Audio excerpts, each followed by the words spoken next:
하나님 말씀 보시겠습니다. 하나님 말씀은 시편 95편 6절 말씀입니다.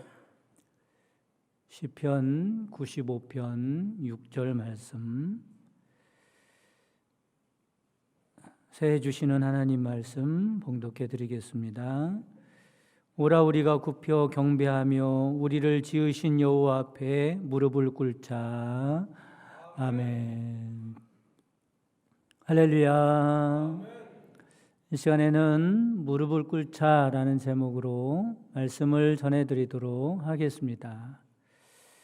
평양신학교 교장을 지냈던 최필근 목사님이라는 분이 계십니다. 이분은 본래 철저한 유교 가정에서 자랐죠. 유교 경전에 심취해서 공부를 많이 한 사람입니다. 그런데 그가 14살 되던 해 아버지가 먼저 복음을 받아들였고 기독교로 개종을 하게 되죠.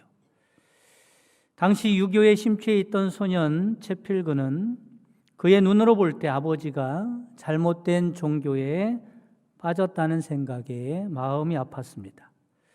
한편으로는 이해가 가지 않았어요. 왜냐하면 기독교로 개종한 아버지도 600여 권의 책을 쌓아놓고 공부를 하던 유명한 한학자였기 때문에 그렇습니다. 그래서 최필근은 공자에게 이렇게 하소연을 합니다. 공자시여, 아버지가 그리스도교를 반박하고 유교를 옹호하는 글을 쓰시겠다더니 기독교 경전인 성경을 보시다가 그만 불행하게도 기독교로 넘어가고 말았습니다. 공자의 말씀에 이단을 공부하면 해롭다고 하셨는데 바로 이런 것을 가르치신 것 같습니다. 그러나 저는 결코 공자의 도를 버리지 않기로 맹세합니다. 그로부터 약 1년 후에 아버지 혼자 교회를 다니시더니 1년 정도 지난 다음에 아들에게 부르시더니 말씀합니다. 내일은 주일이니 예배당에 함께 가자. 그렇게 이야기하는 거죠.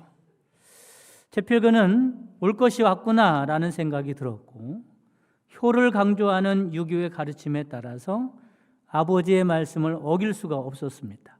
결국에는 눈물을 머금고 난생 처음 아버지를 따라 교회를 가게 됐어요.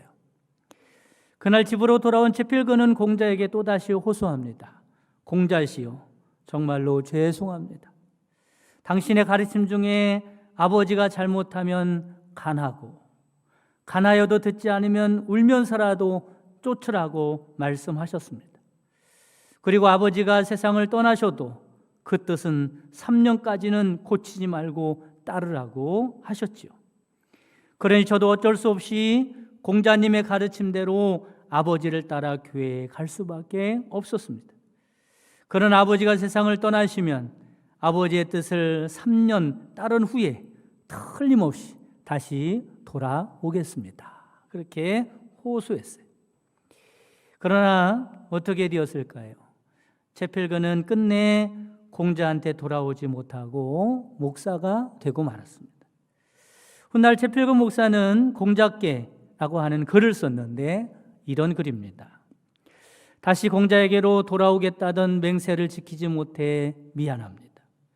그러나 나는 공자가 살아있다면 나와 같이 반드시 그리스도교에 귀의할 것이라고 믿습니다. 왜냐하면 공자나 소크라테스나 석가모니 같은 성인들도 만왕의 왕이며 만주의 주이신 그리스도께서 만드신 피조물이고 그들의 생명의 주인도 하나님이시기 때문에 그렇습니다. 그러므로 그들도 나와 같이 그리스도 앞에 무릎을 꿇어야 할 것입니다. 그런 글을 썼다 그럽니다. 시편 95편 말씀이 이런 말씀이에요. 1절부터 보면 이렇게 말씀하죠. 오라 우리가 여호와께 노래하며 우리의 구원의 반석을 향하여 즐거이 외치자. 여호와는 크신 하나님이시요 모든 신들보다 크신 왕이시기 때문이로다. 땅의 깊은 곳이 그의 손안에 있으며 산들의 높은 곳도 그의 것이로다. 바다도 그의 것이라. 그가 만드셨고 육지도 그의 손이 지으셨도다. 본 시편은 이스라엘이 하나님 앞에 무릎을 꿇어야 하는 이유가 무엇인지, 어떻게 무릎을 꿇어야 하는지 그 방법을 알려주고 있습니다. 동시에 과거의 비참한 역사를 거울로 삼아서 외식적으로 무릎을 꿇지 말고, 형식적으로 무릎을 꿇지 말고 진실함으로 여호와께 무릎을 꿇자고 권고하고 있습니다. 하나님께서 올해 우리 교회에 주신 표현은 무릎을 꿇어 교회를 새롭게입니다. 따라 보겠습니다. 무릎을 꿇어 교회를 새롭게. 외우시기 바랍니다. 다시 한번 무릎을 꿇어 교회를 새롭게. 저는 우리 교회 모든 성도가 하나님께 진실로 무릎을 꿇는다면 교회가 새롭게 될 줄 믿습니다.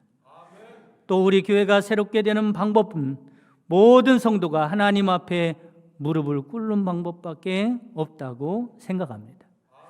올 한 해 무엇보다도 하나님께 무릎을 꿇는 한 해가 되셔서 교회를 새롭게 하는 여러분이 되시기를 주님의 이름으로 축복합니다. 그러면 무릎을 꿇는다는 의미가 무엇일까? 첫째로는 무릎을 꿇으라는 말씀은 진실된 예배를 드리라라는 말씀입니다. 여러분, 진실된 예배를 드리시기 바랍니다. 예배를 소중하게 여기시기를 바랍니다. 하나님이 예배하는 자를 찾으신다고 말씀합니다. 왜 그러냐면 예배하는 자들에게 은혜를 주시고 복을 주시기 위해서 그렇습니다. 하나님은 예배를 기뻐하신다는 것을 깨닫고 진실된 마음으로 예배를 소중히 여기고 예배를 드릴 수 있는 여러분 되시기를 간절히 바랍니다. 오늘 본문 말씀에 무릎을 꿇자라고 할 때 무릎을 꿇자는 히브리어로 바라크라는 동사를 쓰고 있습니다. 그런데 재미있는 것은 이 바라크라고 하는 동사는 다른 성경에 찾아보면 찬양하다라고 번역되어 있어요. 그럼 왜 무릎을 꿇는다는 말이 찬양한다는 말과 뜻이 같게 되었을까? 여러분, 이스라엘 백성들은 하나님께 찬양을 할 때 무릎을 꿇고 찬양을 하기 때문에 그렇습니다. 그리고 바라크라는 찬양하다, 경배하다라고 하는 뜻과 함께 예배한다라고 하는 의미를 포함하고 있습니다. 여러분, 그렇습니다. 예배가 무엇입니까?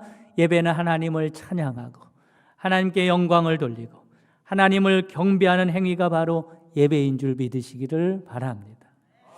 왜 그렇습니까? 하나님은 우리의 경배를 받기에 합당하신 크고도 위대하신 분이기 때문에 그렇습니다. 그분이 우리를 창조하셨습니다. 그분이 지금도 모든 것을 주관하십니다. 런던 대학의 우주 물리학자인 보이스 박사는 이런 말을 했어요. 우주를 관찰하면 무릎을 꿇지 않을 수 없다, 이렇게 말했습니다. 여러분, 우주를 관찰해 보면 하나님이 그 창조하신 것을 볼 수 있습니다. 지금도 하나님께서 그 창조하신 것을 운행하는 것을 볼 수 있습니다. 그런 것을 볼 때 하나님 앞에, 그 놀라우신 하나님 앞에 무릎을 꿇지 않을 수 없다는 고백입니다. 그런데 여러분, 우주 안에서 보이지도 않을 만큼 지극히 작은 이 지구가 아닙니까? 그리고 그 안에 사는 우리들은 얼마나 보잘것이 없습니까? 그런데 하나님은 한 사람 한 사람을 다 기억하시고 사랑하여 주시고 구원하여 주시는 하나님의 놀라운 은혜 앞에 또한 무릎을 꿇지 않을 수가 없는 것입니다. 여러분, 우리가 하루하루 살아가는 것을 생각해 보아도, 조금만 생각해 보도 하나님의 은혜가 얼마나 감사한지 모릅니다. 하나님께 영광을 돌리지 않을 수가 없습니다. 그러므로 우리가 무릎을 꿇는 것은 복을 받기 위해서 그러는 것이 아니라 하나님께서 베푸신 크신 은혜에 감사하고 찬양하기 위하여 무릎을 꿇고 예배를 드리는 것입니다. 여러분, 이것이 바로 복입니다. 하나님 앞에 예배드리는 것이 복인 줄 믿으시기를 간절히 바랍니다. 하나님께 진실로 예배드리는 자가 복을 받기도 하지만 더 중요한 것은 하나님을 하나님으로 알고 예배드리는 자체가 복인 것입니다. 여러 사람이 병들면요, 사람을 알아보지 못할 때가 있잖아요. 부모님도 알아보지 못하고 자식들도 알아보지 못하고 가족들도 알아보지 못합니다. 얼마나 불행합니까? 그런데요, 세상에 또 불행한 사람이 있는데 누군지 아십니까? 하나님을 알아보지 못하는 사람입니다. 매일과 같이 하나님이 주신 생명으로 살아가면서도 하나님을 알아보지 못하고 하나님께 예배하지 못하는 사람이 얼마나 불행한 사람입니까?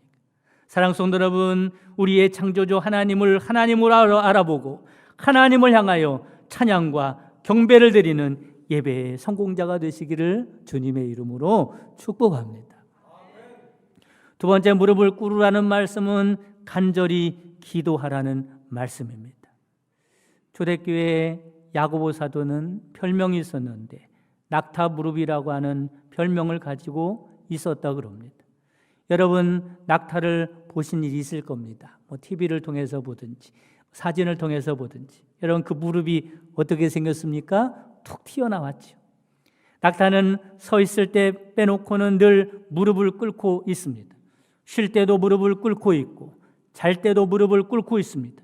그 육중한 체중을 무릎에 실어서 지탱하려니 그 무릎에 굳은 살이 박였고 그 무릎이 툭 튀어나오게 된 것이죠. 여러분, 우리들도 기도의 사람이 되어야 할 줄 믿으시기를 바랍니다. 언제나 기도하는 사람이 되어야 합니다. 이것이 믿음 있는 사람들의 특징이 되어야 합니다. 제가 아마추어 레슬링 선수를 만나본 적이 있는데요, 레슬링 선수는요, 신체 부위에 특징이 한 군데가 있더라고요. 어딘지 아세요? 귀입니다. 귀.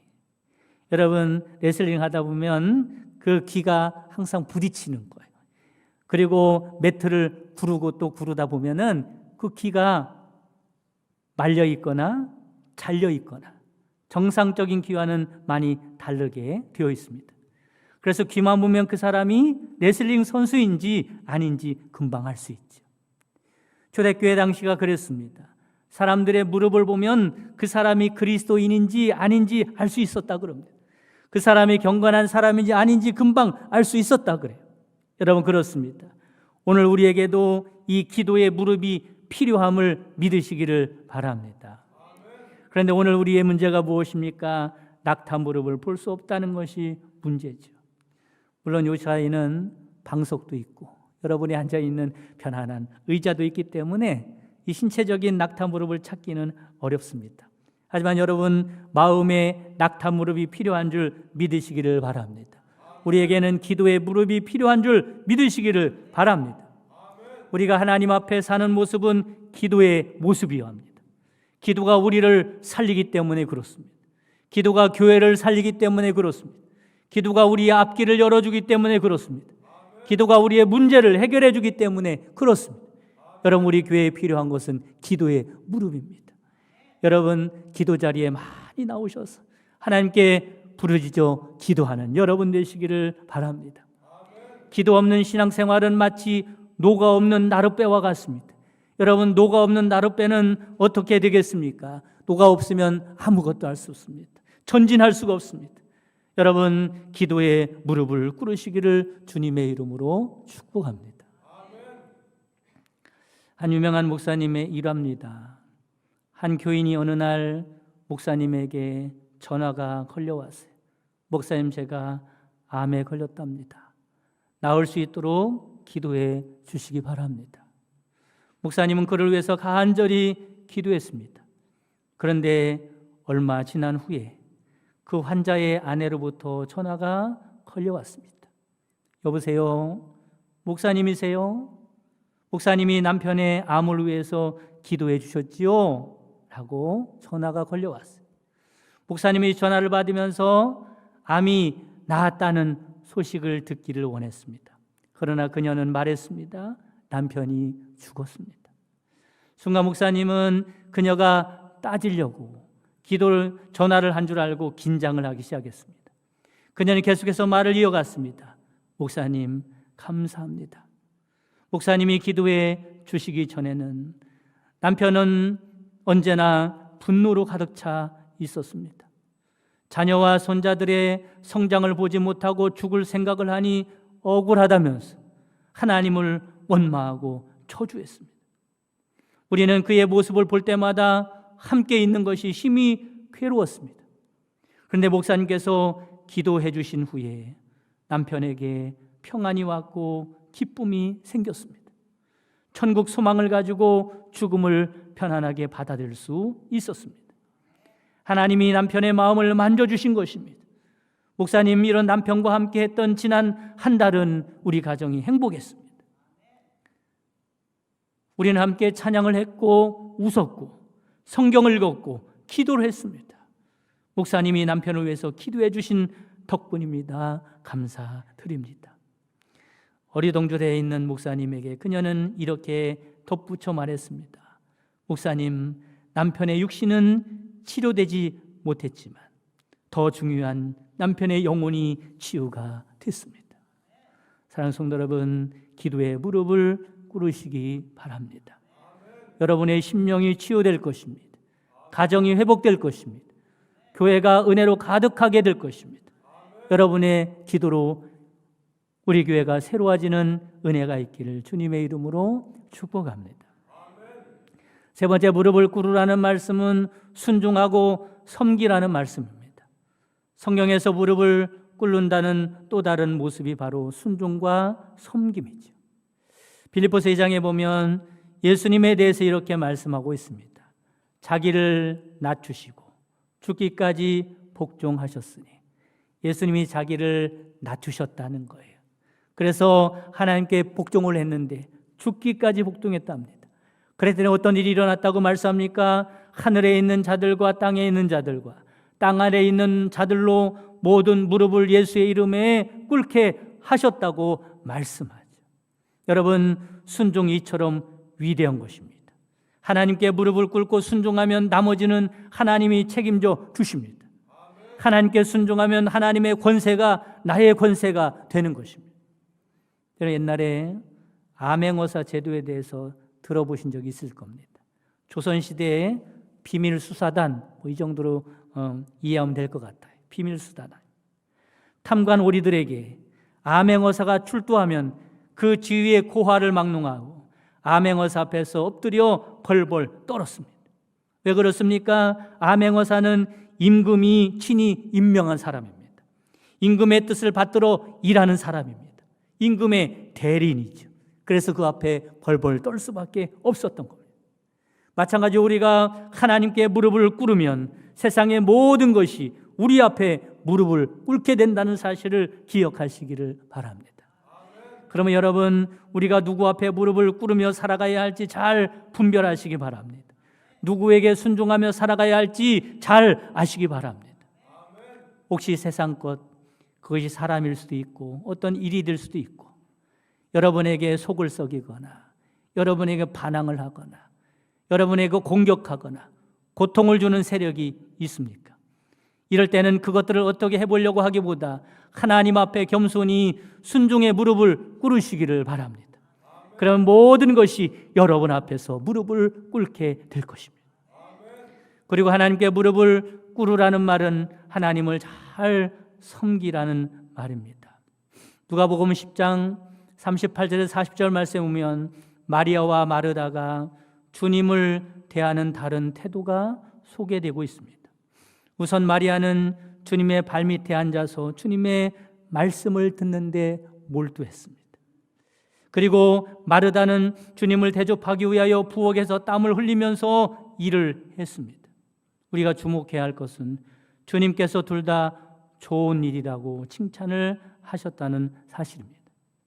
우선 순종의 무릎이 필요하다는 말입니다. 마리아는 주님 발밑에 앉아서 무릎을 꿇고 말씀을 기다리고 그 말씀을 경청했습니다. 우리에게 주님의 말씀을 잘 듣고 그 말씀대로 순종하는 자세가 필요하다는 말씀입니다. 옛날 서당에서 학생들이 모두 무릎을 꿇고 공부했다지요. 훈장님께서 말씀하시는데 그 말씀을 하나라도 놓칠세라. 정신을 바짝 차리고 훈장의 말을 듣기 위하여 무릎을 꿇고 공부했던 겁니다. 우리도 말씀 앞에서 무릎을 꿇어야 할 줄 믿으시기를 바랍니다. 말씀 앞에서 졸거나 딴 생각하거나 흘려들어서는 안 됩니다. 하나님의 말씀이 우리의 생명입니다. 여러분, 하나님의 말씀이 여러분을 살린다는 사실을 기억하시고 정말로 하나님의 말씀 앞에서 무릎을 꿇으시기 바랍니다. 마태복음 4장 4절에 보면 사람이 떡으로만 살 것이 아니라 하나님의 입으로부터 나오는 모든 말씀으로 살 것이라 말씀합니다. 여러분, 우리는 하나님의 종입니다. 종은 주인의 말을 듣지 못하면 존재 가치가 사라지는 것입니다. 우리에게 하나님의 말씀이 생명입니다. 그 말씀을 들어야 살고요, 그 말씀대로 순종해야 존재 가치가 있는 것입니다. 다음으로 섬김의 무릎이 필요합니다. 마르다는 주님을 섬기기 위해서 부엌에서 무릎을 꿇었습니다. 이것이 우리에게도 필요합니다. 요한복음 13장에 보면 우리 주님께서 최후의 만찬석상에서 제자들의 발을 씻기는 사건이 기록되고 있습니다. 식사 중에 주님께서 자리에서 일어나셔서 겉옷을 벗으시고 수건을 가져다가 허리에 두르시고 태아에 물을 담아 제자들의 발을 씻기시죠. 여러분, 이 장면을 머릿속에 한번 그려보시기 바랍니다. 주님께서 제자들의 발을 씻기기 위해서 그 앞에서 어떻게 하셨을까? 무릎을 꿇었다는 사실을 발견할 수 있습니다. 바로 이것이 섬김의 무릎입니다. 주님께서 이렇게 섬김의 본을 보여주시고 뭐라고 말씀합니까? 내가 주와 또는 선생이 되어 너희 발을 씻었으니 너희도 서로 발을 씻어주는 것이 옳으니라. 내가 너희에게 행한 것 같이 너희도 행하게 하려 본을 보였노라 말씀합니다. 여러분, 우리는 섬김의 무릎을 꿇어야 할 줄 믿으시기를 바랍니다. 주님을 섬기기 위해서 무릎을 꿇으시기 바랍니다. 주님의 몸된 교회를 섬기기 위하여 무릎을 꿇으시기 바랍니다. 하나님의 사랑을 가지고 이웃을 섬기기 위해서 무릎을 꿇으시기를 바랍니다. 여러분, 섬기는 모습이 많이 있겠지만 여러 가지 하나님 앞에 교회를 위해서 봉사를 하기도 하고 또 우리의 성도님들을 섬기기도 하는데 가장 기본적인 것은 서로 인사를 잘하는 것이라고 생각합니다. 저는 깜짝 놀랐어요. 우리 교회 만명 교회도 아니고 2만명 교회도 아니고 서로 얼굴들을 다 잘할 텐데 인사가 점점 줄어든다는 이야기를 듣고 저는 깜짝 놀랐습니다. 여러분, 다른 섬김도 중요하지만 서로 인사를 잘하는 여러분 되시기를 바랍니다. 인사 안에는요, 인격이 담겨져 있는 거예요. 그 사람의 인사하는 모습을 보면 인격이 보이는 것입니다. 인사를 한다는 것은 무엇입니까? 내가 당신을 존경합니다. 사랑합니다. 관심 있습니다. 이런 말이고요. 인사를 않는 것은 내가 당신에 관심이 없습니다. 당신을 무시합니다. 이런 뜻입니다. 인사를 하지 않으면 얼마나 마음이 상하는지 모릅니다. 여러분, 인사를 서로 잘하는 섬김을 하시기를 바랍니다. 이 시간에도 한번 인사 한번 해보겠습니다. 새해 복 많이 받으시기 바랍니다. 예. 얼굴이 이렇게 굳어있으면 어떻게 해요? 웃는 얼굴로 다시 한번 새해 복 많이 받으시기 바랍니다. 예. 여러분, 새해 복 많이 받으시기 바라고요. 서로 인사를 잘 하시기 바랍니다. 여러분, 어느 공동체나 인사하지 않는 것은요, 그 사람이 무엇을 아무리 잘해도 인정받지 못합니다. 그냥 인격이 그렇게 드러나기 때문에 그렇죠. 특히 교회에서는요, 인사하지 않으면 되겠습니까? 인사를 잘하는 교회가 되기를 간절히 바랍니다. 사랑하는 성도 여러분, 올 한 해 예배의 무릎, 기도의 무릎, 순종과 섬김의 무릎을 꿇어 교회를 새롭게 하고 여러분의 영혼이 새롭게 되는 은혜가 있기를 주님의 이름으로 축원합니다. 지금은 우리 주 예수 그리스도의 구속의 은총과 하나님의 크신 사랑하심과 성령님의 내주교통 충만 역사하심이 예배의 무릎, 기도의 무릎, 순종과 섬김의 무릎을 꿇어 교회를 새롭게 하기 원하는 모든 성도들 머리머리 위에와 그 가정과 사랑하는 자손들과 그 손으로 하는 모든 생업 위에 지금부터 영원까지 함께 계시기를 주님의 이름으로 축원하옵나이다. 아멘.